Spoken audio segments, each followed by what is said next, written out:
2024 সালের 15 জুলাই যখন এই যে হত্যা শুরু হলো, পুলিশ হত্যা, মানুষ হত্যা, ছাত্র হত্যা, মেট্রো রেলে আগুন, বিভিন্ন প্রতিষ্ঠানে আগুন, আমি নিজেই এই ছাত্র হত্যা যখন মাত্র 6 জন মানুষ মারা গেছে, তার মধ্যে ছাত্র ছিল কয়েকজন, তখন আমি জুডিশিয়াল এনকোয়ারি কমিটি করে দিয়েছিলাম এবং জাতিসংঘকে আহ্বান করেছিলাম যে তদন্ত করা হোক। আমি যদি নিজেই হত্যা করব তাহলে আমি কেন জুডিশিয়াল এনকোয়ারি কমিশন করে দেবো?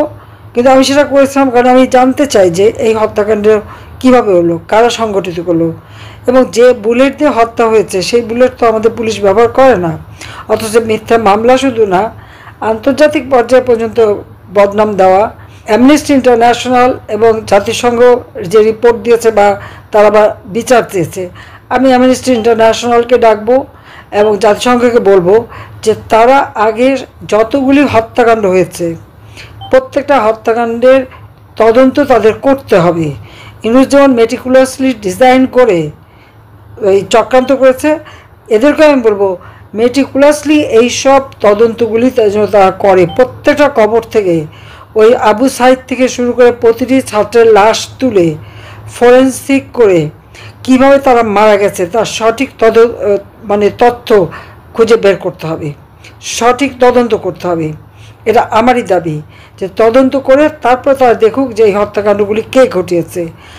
আমি এখানে মানুষ হত্যা করতে আসিনি, আমি মানুষের কল্যাণ করেছি, আমি উন্নতি করেছি, আমি দুর্নীতি করতে আসিনি, সাধারণ মানুষের জীবনমান উন্নতি করেছি।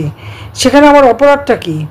আজকে এই মিথ্যা তথ্য দিয়ে, এবং এই প্রতিবেদনটা বিবিসি যখন করলো তার তো উচিত ছিল সারা গ্রাম বাংলাদেশ ঘুরে দেখা, প্রত্যেকটা পরিবারের সাথে কথা বলা, ক্ষতিগ্রস্ত পরিবার, কত ঘরে আগুন দিয়েছে, কত ইন্ডাস্ট্রিতে আগুন দিয়েছে, হাসপাতালে আগুন দিয়েছে, হোটেলে আগুন দিয়েছে, সেখানে মানুষ পুড়ে মারা গেছে। 32 নম্বর যখন আগুন দিয়েছে সেখানেও 3 জন মানুষের লাশ পাওয়া গেছে 32 নম্বর রোডের উপরে। তো এই লাশগুলি কারা করলো, এই হত্যাকাণ্ডগুলি কারা করলো, এটা তো তাদের খুঁজে দেখা উচিত ছিল। জাতিসংঘের এনকোয়ারি কমিশন যখন এসেছে, আমাদের দলের পক্ষ থেকে যারাই কথা বলেছে একটা কথারও তারা গুরুত্ব দেয়নি। ওই ইউনুসের যে মেটিকুলাস ডিজাইনের অংশ হিসেবে ইউনুস সেন্টারে বসে তার যে 40 জন প্রতিনিধি আছে যাদেরকে মাসোহারা দিয়ে রাখে, কন্টেন্ট তৈরি করে, মনে হল যেন সেই কন্টেন্টের ভিত্তিতেই এইসব প্রতিবেদন দেওয়া হয়েছে এবং আমার নামে মিথ্যা অপবাদ দিয়ে আজকে বলছে আন্তর্জাতিক আদালতে বিচার। হ্যাঁ, আমিও চাই আন্তর্জাতিক আদালতে বিচার, কিন্তু সেই বিচার হওয়ার আগে ওই ইউনুসের কন্টেন্ট দিয়ে হবে না। এখানে আসল এক্সপার্ট নিয়ে এসে প্রত্যেকটা হত্যার তদন্ত করতে হবে, প্রত্যেকটা হত্যার তদন্ত করে এর সঙ্গে কে দায়ী সেটাই খুঁজে বের করতে হবে। আর এটা যদি তারা খোঁজে, অবশ্যই আমি জানি শতভাগ আমার বিশ্বাস যে ইউনুস যেই হত্যাকাণ্ডগুলি ঘটিয়েছে এতে কোনো সন্দেহ নাই। তার কাজ হচ্ছে উদরপিণ্ডি বুধের গায়ে দেওয়া। যারা হত্যা করেছে, অগ্নিসন্ত্রাস করেছে, তাদেরকে দিয়েছে দায় মুক্তি, আর মামলা দিয়েছে আমাদের বিরুদ্ধে, আওয়ামী লীগের নেতাকর্মীদের বিরুদ্ধে। কাজে এই জিনিসটাই তাদের খুঁজে বের করতে হবে। দায় মুক্তি কেন দিল, কী কারণে? দায় মুক্তি তো এই জন্যই দিয়েছে যে যেহেতু তারা দায়ী, যেহেতু তারা এই সমস্ত অপকর্ম করেছে, যারা এই ইউনুসের প্ররোচনায় যে সময় তার যে মাস্টার মাইন্ড এবং চালারা তারা তাদেরকে যা বুঝিয়েছে সেটা বিভ্রান্ত হয়েছিল, আজকে তারা সেই বিষয়টা বুঝতে পেরেছে, অনুশোচনা হচ্ছে, ক্ষমা চাচ্ছে। আমি তো ক্ষমা করে দিয়েছি, আমার তো কারোর বিরুদ্ধে কোনো অভিযোগ নেই। কিন্তু আজকে আমরা আমাদের আওয়ামী লীগের অগণিত নেতাকর্মী, মুক্তিযোদ্ধা, তাদেরকে অপমান করা, তাদেরকে হয়রানি করা, মিথ্যা মামলা দেওয়া, এবং আমাদের তো ঘর বাড়ি কিছু নেই। আমার তো ঢাকা শহরে কোনো বাড়িঘরই নেই। জয়পুতুলের বাবার বাড়ি সুধা সদন, সেটাকে আগুন দিয়ে পুড়িয়েছে, লুটপাট করেছে, কিচ্ছু নেই, আমাদের সব লুট করে নিয়ে গেছে, এক কাপড়ে বের হয়ে আসতে হয়েছে। তো সেই ক্ষেত্রে আমি বলবো যে তদন্ত যদি করতে হয়, আমাদের বিরুদ্ধে মামলা করেছে সে যদি মামলা চালাতে হয়, তাহলে আগে এই তদন্ত করে দেখতে হবে যে কারা এই হত্যার সঙ্গে দায়ী। আমি এটা চাই, কারণ হত্যা করা আমাদের কাজ ছিল না।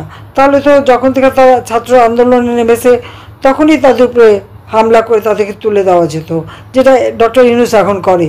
ছাত্ররা আন্দোলন করেছে, আন্দোলন নামার সাথে সাথে তাদেরকে গুলি করা, সাউন্ড গ্রেনেড, গরম পানি মারা। প্রাইমারি শিক্ষক ছোট বাচ্চা কোলে তার উপরে গরম পানি মেরেছে। মাদ্রাসার শিক্ষক আন্দোলন করতে গেছে, তাদের হামলা করেছে। গার্মেন্টস শ্রমিকরা আন্দোলন করেছে, সেখানে গুলি করে 2জন শ্রমিক হত্যা করেছে।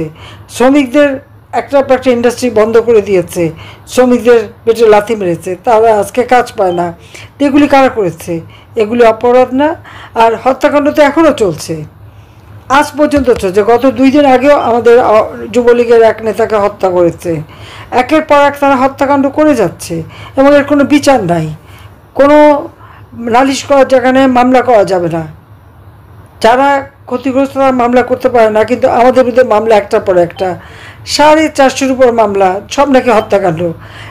আর 1400 মানুষের যে তালিকা জাতিসংঘ ঘোষণা করেছে, অ্যামনেস্টি ইন্টারন্যাশনাল রিপোর্ট, তারাও সেই 1400 বলেছে।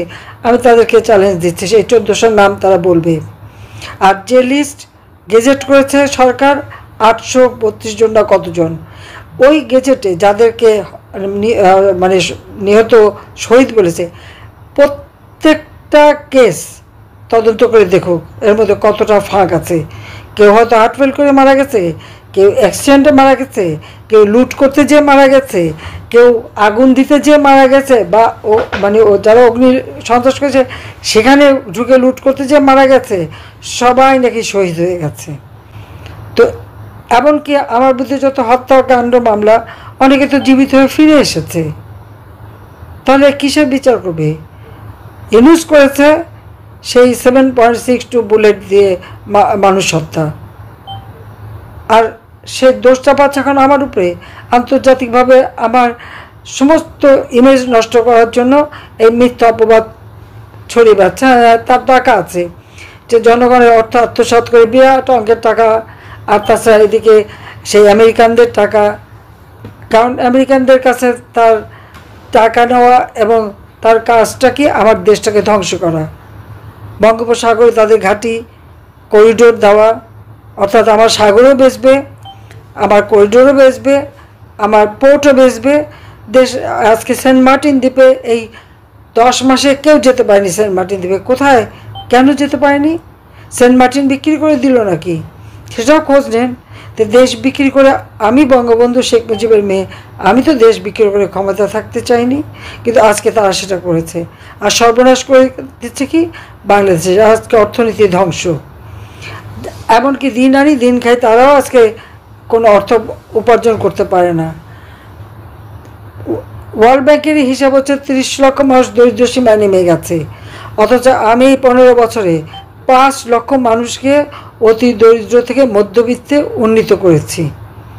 তো আমার অপরাধটা কোথায় সেটা আমি জানতে চাই। আমাদের ছেলে মেয়েদের অপরাধ কি? তাদের বিরুদ্ধেও সে লেগে আছে। আর ইউনুসের বিরুদ্ধে তো মামলা আছেই, ক্ষমতা যেই সব মামলা সে প্রত্যাহার করে নিয়েছে, আর আমাদের মামলা দিয়েছে। ঠিক আছে, মামলা দিক, সততার একটা শক্তি আছে, আমরা সততার সাথে চলেছি, কাজে সে আত্মবিশ্বাস আছে। আন্তর্জাতিকভাবে তার পয়সা আছে, অপপ্রচার চালাতে পারে, কিন্তু সত্যের জয় একদিন হবে হবে। আজকে যাদের সামনে কথা বললাম, প্রত্যেকেই তো আজকে ভুক্তভোগী। কারোর তো জীবনে শান্তি নাই, নিরাপত্তা নাই। মেয়েরা আজকে সন্ধ্যা পরে ঘর থেকে বেরোতে পারে না, কোনো ভালো একটা চাকরি করতে পারে না, কাজ করতে পারে না। এটা কেন হবে? কই আমার সময় তো এরকম ছিল না। আমি তো সবার জীবনটাকে নিরাপদ রেখেছিলাম, শান্তি দিয়েছিলাম, অর্থনৈতিক উন্নতি দিয়েছিলাম, সমৃদ্ধির পথে বাংলাদেশ এগিয়ে যাচ্ছিল, খাদ্যের নিরাপত্তা ছিল, সবই ছিল। কিন্তু আজকে এই সুদখোর খুনি ইউনূস ক্ষমতা এসে যত পরে দেশটাকে ধ্বংস করবে, দেশটাকে ধ্বংস করে এই দেশের মানুষ আবার ভিক্ষা ঝুলি নিয়ে নামুক, সেটাই সে চায়। তার মধ্যে কোনো দেশপ্রেম নাই। সে বিদেশে অর্থ বিনিয়োগ করে, এত টাকা পেল কোত্থেকে? আর তার সাথে তার এখন সমন্বয়কারী আর সেই নতুন দল একটা তৈরি করেছে। জনগণের সমস্ত অধিকার আজকে কক্ষিগত। সাংবাদিকরা যা দেখে লিখতে পারবে না, তাদেরকে হত্যা করা, সংখ্যালঘুদের উপরে চরম নির্যাতন, আইনজীবীদের উপরে নির্যাতন। এমন কোনো শ্রেণী পেশার মানুষরা আজকে নির্যাতনের শিকার না হচ্ছে। আর নিজের এদিকে হাজার হাজার কোটি টাকা বানাচ্ছে, আর শত কোটি হয়ে এখন হাজার কোটি টাকা কামানোর চেষ্টা, আর এদিকে আমার দেশের মানুষ কষ্ট পাচ্ছে। আমার কষ্টটা দুঃখটা সেখানেই। যখন আমার বিরুদ্ধে আন্দোলন, এই মেয়েরা আর ছেলেরা যখন আন্দোলন করে গভীর রাত পর্যন্ত, তাদের রীতিমতো আমার বিরুদ্ধে স্লোগান দেয়, আর আমি তাদের প্রোটেকশন দিই যে কোনো মতে তাদের কোনো ক্ষতি না হয়। আমি তো তাদের বিরুদ্ধে কোনো ব্যবস্থা নেইনি। যখন তারা পুলিশের উপর আক্রমণ করে, সাধারণ মানুষের উপর আক্রমণ করে, পুলিশকে কারো অর্ডার দিতে হয় না। সিআরপিসিতে নির্দেশ করা আছে কখন কোন অবস্থায় কি পদক্ষেপ তারা নেবে, এটা তো তাদের নির্দেশিকা রয়ে গেছে। নিজের যান বাঁচাতে সবাইকেই রুখে দাঁড়াতে হয়, এটাই নিয়ম। তো তারা যেটা করেছে, আজকে পুলিশ মেরে মেরে আগুন দিয়ে পুড়িয়ে ঝুলিয়ে যারা রেখেছে, পুলিশ তাদের নিজেদের জীবন বাঁচাবে না। আজকে র্যাবের সদস্যকে হত্যা করেছে, পুলিশ হত্যা করেছে, আনসার হত্যা করেছে, সেনাবাহিনীর অফিসার, বিমান বাহিনীর অফিসারদের আক্রমণ করেছে। তো তারা সেখানে কি করে বসে? সেখানে কি কেউ যদি আক্রান্ত হয়, সে তো আর প্রোটেকশনের জন্য যা খুশি করতে পারে, সেখানে কি কারো অর্ডার লাগে? আর ইনুস যে ক্ষমতা আসার জন্য এতগুলি মানুষের জীবন নিল, আবার আওয়ামী লীগেরই তো 1000-এর উপর কর্মী পরিবার সহ তাদেরকে হত্যা করেছে, 10,000-এর মতো নেতাকর্মী আহত, প্রায় 5 লক্ষ মামলা, না হলে 30-40 লাখ মানুষ আজকে মামলার আসামি। আমার আওয়ামী লীগের কোনো নেতাকর্মী বাদ নাই। আর প্রত্যেকের ঘর বাড়ি, ব্যবসা প্রতিষ্ঠান, দোকানপাট, পুকুরের মাছ থেকে শুরু করে তার মাছের খামার, মুরগির খামার, কারো কিছু নাই। না হলে 1 কোটি প্রতিষ্ঠানকে আগুন দিয়ে পুড়িয়েছে। এগুলি অপরাধ না? অ্যামনেস্টি ইন্টারন্যাশনাল বা জাতিসংঘ সেগুলি দেখলো না কেন? সেই তদন্তটা করলো না কেন? তাদের কাছে সেটাই আমি জবাব চাই। আমার বিরুদ্ধে মামলা করবে, কিন্তু এই জবাবগুলি আমি আগে চাই, যে এই জবাবটা দিতে হবে। আর প্রত্যেকটা হত্যাকাণ্ডের তদন্ত করেই তখন বিচার করবে। ওই ইউনুসের ওই তৈরি করা কন্টেন্টের উপরে নির্ভর করে প্রতিবেদন দিয়ে এই কোনো বিচার হবে না। বিচার করতে হলে এ পর্যন্ত বাংলাদেশের যতগুলি হত্যাকাণ্ড ঘটেছে, প্রতিটি হত্যাকাণ্ডের বিচার তাদেরকে করতে হবে। অ্যামনেস্টিকেও করতে হবে, আর ওই আইসিটি তাদেরকেও করতে হবে, তারপরে বিচার। আর বাংলাদেশের আইসিটি তো অবৈধভাবে গঠন করা, তারা ইচ্ছা মতো একটা রায় দেয়। আমাদের কোনো আইনজীবী তো দাঁড়াতে পারে না, তাদের মন মতো আইনজীবী দাঁড় করিয়ে দেয়। এটা কোন ধরনের বিচার হয়? এটা তো প্রহসন করা। তো এই প্রহসন চলছে বাংলাদেশে। একটা মানুষ স্বজন হারা, কেউ বাবা হারায়, কেউ ছেলে হারায়, কিন্তু মামলা করতে পারবে না। কমিশন গঠন করা আমাদের একটি দুঃসাহসিক উদ্যোগ ছিল। অন্য কোনো দেশে এমন কোনো নজির নেই। এর মাধ্যমে আমরা জাতি হিসেবে রাজনৈতিক গভীরতার সন্ধান পেয়েছি। রাজনৈতিক ঐক্যে পৌঁছার জন্য ঐকমত্য কমিশনের সঙ্গে সকল দলের দলগত প্রস্তুতি, ঘন্টার পর ঘন্টা কমিশনের সঙ্গে ঐকান্তিক আলোচনা, জাতীয় লাইভ টেলিভিশনের সামনে সকল দলের ঐকমত্যে পৌঁছার একান্ত প্রয়াস আমাদের রাজনৈতিক ইতিহাসে স্মরণীয় হয়ে থাকবে। এই কমিশনের চেয়ারম্যান হিসেবে আমি সকল রাজনৈতিক দলের কাছে তাদের সীমাহীন ধৈর্য এবং কমিশনের প্রতি তাদের সহযোগিতা এবং সৌজন্য প্রকাশের জন্য জাতির পক্ষ থেকে ধন্যবাদ জানাচ্ছি। আশা করি আমাদের অসমাপ্ত কাজ সমাপ্ত করে শিগগিরই পূর্ণাঙ্গ জুলাই সনদ তৈরি করে জাতির জন্য একটা নতুন পথ নির্দেশনা রেখে যেতে পারব। এই কমিশনের অভিজ্ঞতার মাধ্যমে দেশের যে নতুন রাজনৈতিক সংস্কৃতি গড়ে ওঠার সম্ভাবনা দেখা দিয়েছে, আগামী নির্বাচনের মাধ্যমে যদি সেটা বিকাশমানভাবে স্থায়ী রূপ দিতে পারে, তাহলে আমরা ভবিষ্যতের সকল রাজনৈতিক সংকট মোকাবেলা করতে সক্ষম হব।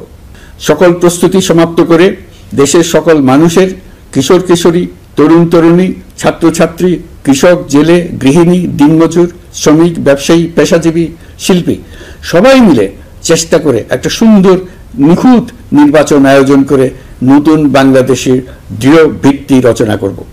প্রিয় দেশবাসী, আমি জানি আগামী জাতীয় নির্বাচন কখন হবে সে বিষয়ে সিদ্ধান্ত জানার জন্য রাজনৈতিক দল ও জনগণের মধ্যে বিপুল আগ্রহ রয়েছে।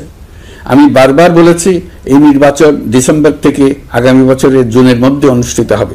এই সময়ের মধ্যে দেশের নির্বাচন উপযোগী পরিবেশ সৃষ্টির জন্য যা যা করা দরকার সরকার তাই করছে।